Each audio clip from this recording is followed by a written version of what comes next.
All right, well, welcome everybody. Looks like we're live here both on Facebook as well as over there on YouTube. Really appreciate all you coming here today. Guys, we're really excited as a brand to take it to that next level, growing here in YouTube. Our goals as a brand, for those of you who are new to the brand, who are not currently listening to the podcast group or the Facebook group or any of the different things we have going on, the goal for the brand is to just continue to grow the agents themselves. So we try to put out great information for agents to grow. Today's podcast / live on Facebook is all about getting started in real estate. Now, some of you may already be started, some of you have not started yet, but I wanted to go over that so that way there we can get everybody on the same page and really talk about a proper start, because there are people out there right now currently in real estate that have started but they didn't get a proper start. So today we're going to break all that down step by step. We're going to go over the licensure, we're going to go over the brokerage, we're going to go over the different ways to earn money.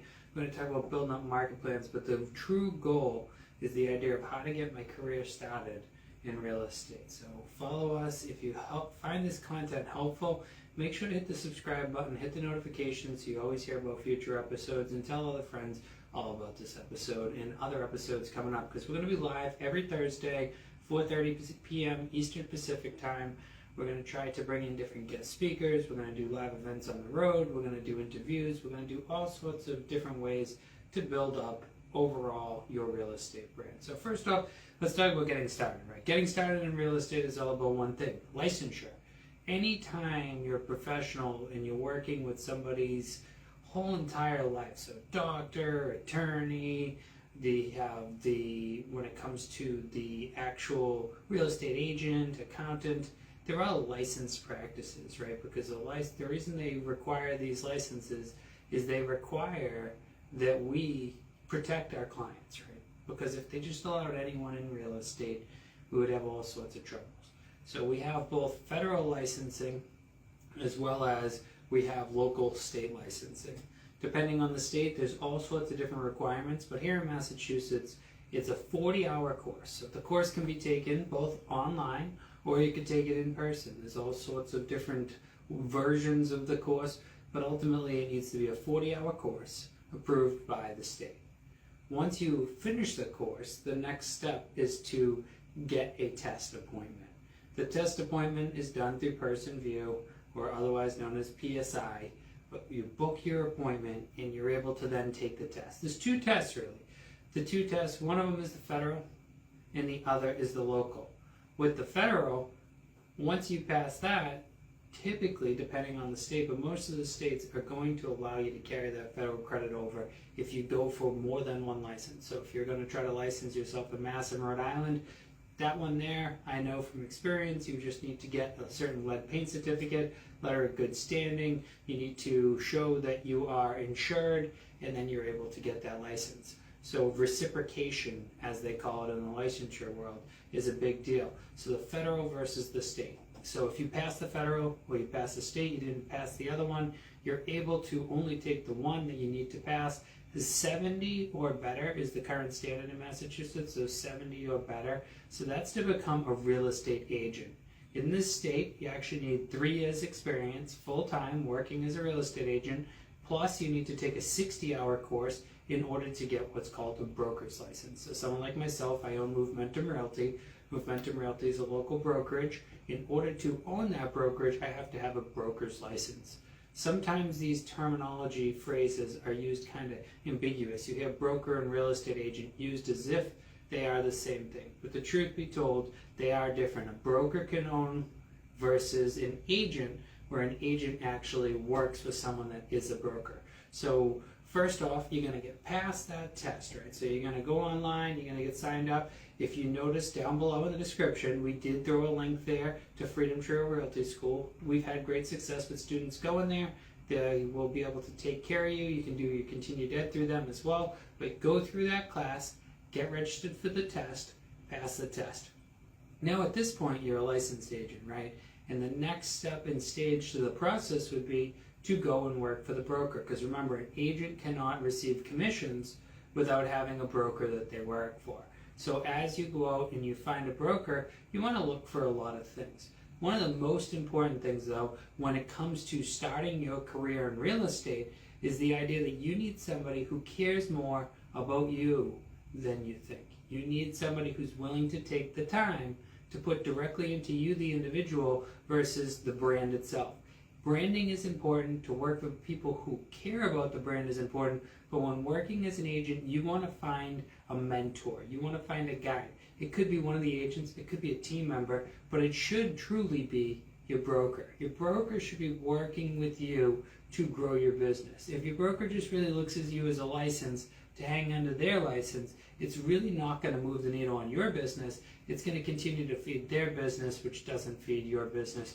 So you really want to find a brokerage that says you, the individual, deserve the attention. You, the individual, are the one paying the bills. You, the individual, are the one who chose to hang your license with the brokerage. Now that's saying that you definitely believe in the brokerage, because that's why you hung your license there, but the brokerage needs to believe in you.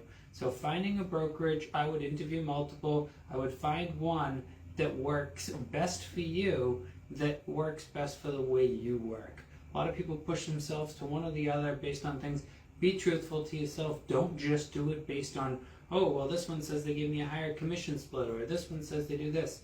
When you join a brokerage, use the tools, look at the commission splits, look at everything involved, but understand that 100% of nothing is still nothing, and that 70% of a lot is still a lot more than 100% of nothing. Not saying you need to make a decision one way or the other, but do the actual math equation to look at what you're making for a decision and see if that makes sense. See if you're actually heading in the right direction, or if you're just going because of some big marketing campaign, because of something. You need to think to yourself, how do I earn money there? What are they going to do for my career? How are they going to market me? What are the tools that they're offering, and how do I gain access to them? What kind of attention am I personally as a business going to get, and how is that going to elevate my brand? Now, when I said ways to earn, different brokerages offer different ways to earn. So some brokerages, you go in, you're going to sell, right? And you're only going to be allowed to sell residential. Some brokerages you can go in, you can sell residential, you can sell commercial. Some brokerages you go in, they say yes to rentals, some say no to rentals. Understand what you're trying to architect your business to be. Understand what that brokerage allows you to do and what that brokerage focuses on. Because if you're thinking, I want to take on a whole bunch of rentals, and you join a brokerage that's high-end residential real estate, you probably won't get the attention you deserve, because they'll be commanding larger commissions from these other sales, to where your rentals, even though they are a great source of income, are not the income that they're focusing on, which means they lose focus on you. And at the end of the day, when choosing to get involved in real estate, it's all about you.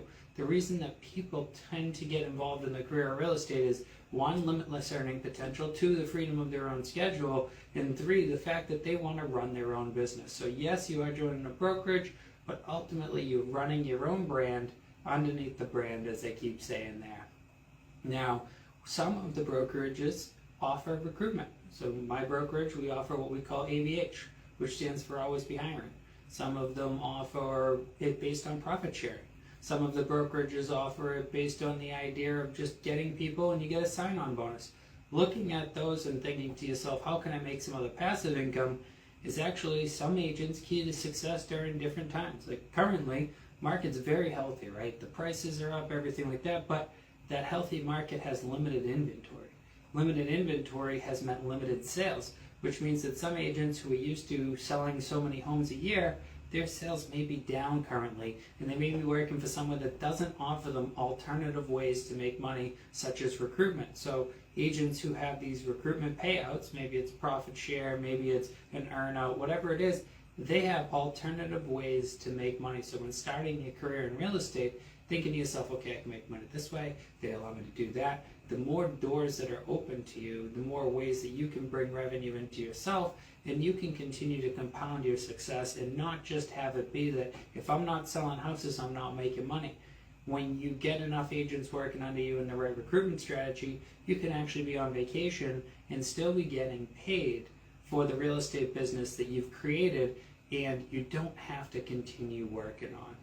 Now that we talked about getting licensed, and we talked about working for a licensed broker, we talked about kind of choosing a broker and different ways to earn money, I want to get into choosing a niche, because this one is very, very important. A lot of agents get into real estate and they have that entrepreneur mindset of, I want to do so much business. I want to really get myself going, and I want to get going fast. I want to earn more money in my career.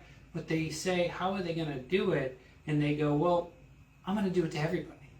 Well, what do you mean? Well, I'm going to service the entire town, every price category, every type of house, everything. Well, I agree that you should help anybody in any way. And I agree that sales that come in, you should try your best to hang on to any that come in. But when it comes to setting up your marketing, right? When it comes to spending that money, dishing out the paper, making sure people hear about you and come into your sphere, you need to be very careful to have more of a niche. Because if you try to market yourself to every single home, you are going to run out of money versus impressions. So say you would do a mailer. Let's just take that one for instance. So you were going to send out 2,000 pieces of mail. I'd rather see you send out 200 pieces of mail 10 times to the same houses over the course of a year or two than to see you send out 2,000 flyers once and hoping for luck. We want to think, while we're getting involved in real estate, who do I best assimilate with? Who are the people that are going to resonate with my message? Where do they live? What are they doing? That way there I can focus my message and directive on them. I can gain them as a client, and then I can take that relationship I've created with them, and I can take 1, 2, 3, 4, 5, cousin, brother, uncle, friend, all these different deals through referral basis, right? Because as a referral-based business, as we continue to grow basically our snowball, right, we're going to continue to see a compounding growth. I always say to agents, you need to think of your relationship kind of like in a snowball, like the stickiness, right? The damp snow, the wet snow that it sticks to. Because if you have dry snow, like meaning you have no relationships with your clients, right? You're just doing sales, doing sales, doing sales. Every time you try to gain any traction, you're going to lose all the traction. Whereas if you have that sticky snow, that stickiness, that relationship you're creating because you have a niche marketplace that you're marketing to, you're going to see that compounding result where you grow and you're able to expand your reach through those organic relationships. Because it's great to meet online leads. I'm a fan of Zillow. I'm a fan of Broker, Opcity, all these different ones that people talk, blah, blah, blah, blah. I say, you know, they're Zillows once, they're mine forever. They might be Opcities once, they're mine forever. I create relationships with my business, and I'm not saying I won't take in these different sources of lead, but when I'm trying to focus my money towards something, I want to focus on a group that I assimilate with and that I can land, so that way there my investment is safe and I can talk about return on investment. Because a lot of people, when they say marketing, they oftentimes make a mistake, right? They say marketing, and what is the expense of marketing? Well, marketing shouldn't come at an expense or you're doing it wrong. Marketing comes at a return on investment. If your return is off and it is an expense, then that's marketing you should no longer do. If it isn't a branding play, you're not a massive company trying to get your logo out there or whatever their goal is, you need to see direct results for the money you're spending. So by finding that niche marketplace, whether it be I deal with condos in the city that tend to be along the commuter line because I deal with a lot of commuters, or I deal with equestrian properties all throughout the South Shore, finding your niche spot, focusing your marketing on it is a great way to jumpstart your real estate career. And that way there, you're not growing slowly, you're growing exponentially. So the next step after you chose that niche would be to choose and build a marketing plan. Far too often I see too many people, they say, what are they doing for marketing? Well, you know, I throw some stuff on Instagram, I'm TikTok, I'm a Facebooker and all this stuff, but when you ask them when they're posting, why they're posting, what they're posting, how they're posting it, where they're posting it, they usually cannot tell you anything consistent. So what that means is they're just throwing things out, hoping, hoping, hoping. Very similar to that niche market spot where we want to pinpoint in, dial in directly, and we want to get that consumer to talk to us and to engage with us in a way where they know, like, and trust us through having seen our brand multiple different times and in multiple different angles. Sometimes it might be that you're selling, sometimes it might be educational, sometimes it might just be the branding side of things. But we want to have them see us multiple different ways so that they feel like the day they engaged with us, they chose to engage with us. That it wasn't our branding or marketing that sold them, that they knew they wanted to talk to you, and that's why they reached out to you. When you can get people to feel that way, that's when an online lead or any other lead can feel a lot more like a friend, like somebody who wanted to get involved with you and wanted to see you take it to the next level. So guys, so far, we went over the licensure, right? Fed and state. We went over the brokerages. We talked about different ways to earn. We're talking about choosing a niche. We're talking about building a marketing plan. So much value here. I want to make sure you guys are really understanding this. So if you have any questions, always drop them in the comments. Feel free to message me, DM me, PM me. Make sure to subscribe. Make sure to tell your friends and family about it, because these episodes, I'm just going to jam-pack them with information. So now what we're going to do is we're going to jump into the second half of getting your license. So once you are licensed, you got your marketing plan in place, you got that niche going, you've got all this energy coming up, the next one you want to do is study like your life depends on it. Study, study, study, study, study. One thing I know, you guys out there, you are studiers, because you're sitting here watching this video, putting time into starting your career, so I can already tell you're going to find success. People like you, I get it. I get it. I understand. I myself do the same thing. I jump on podcast videos. So study, study, study. I've heard some people say as much as almost 50-50. 50% work, 50% study. But one of the things I always like to say to people is, think about the compounding gain of studying. When you save 5 minutes a day, at the end of a week, in a working week, that's almost a half hour's time, right? So at the end of a year, 75 plus hours. So if you took one book and you saved 5 minutes of time, the book took you 6 hours, you 10x'd your time by taking in that one book. So too many people say, I don't have the time to study, I gotta be chasing that next lead, I gotta get that next deal, Sean, I need that money, right? That money. The money is controlling them, they're chasing the money. But the problem is they don't realize the energy they put out towards their clientele is they need money. When someone thinks you need money, they don't think you're successful. They're not looking to work with you. When you're well studied and people come to you and they say, you know what, I was going to do this, but I can't because I can't get the finance. And you say, but did you understand, sir, that there's a 203K loan and we're able to get you a rehab loan. We can get you into that property. You can customize it to what you want. And as long as it appraises out, you're going to get that home loan. So in jump starting your career in real estate and getting started in real estate, you really want to think to yourself, how do I get as much knowledge in here as possible? Because the more knowledge we have, it's almost like we're in a tool belt, right? The screwdriver, the wrench, the hammer, all these things you can carry with a tool belt. And the more loans you understand, the more ways you can get people money, the more deals you can have. The more you understand about dealing with town hall, the more deals you can find, the more you can go. So the more we understand about different things, we can get more tools, we can get more jobs. Our education and our brain is why we get paid for commissions. You've got to remember, most jobs, you're getting paid by the hour, right? You're getting paid directly for your time. In real estate, we're getting paid sometimes multiple different ways at multiple different times, all in the same way, because we have a listing, a buyer, all at the same time going on. That's because they're paying for our education, they're paying for our knowledge, and they're paying for our network. So we've got a niche network, we've got great marketing, and now we have the knowledge. Knowledge is power, right? Knowledge saves time. Knowledge is what we are able to compound our own money on, because we're selling our knowledge base. We're not selling our time. I'm not turning a wrench for someone saying, okay, well, I did it for 6 hours. Please give me my $120, $20 an hour.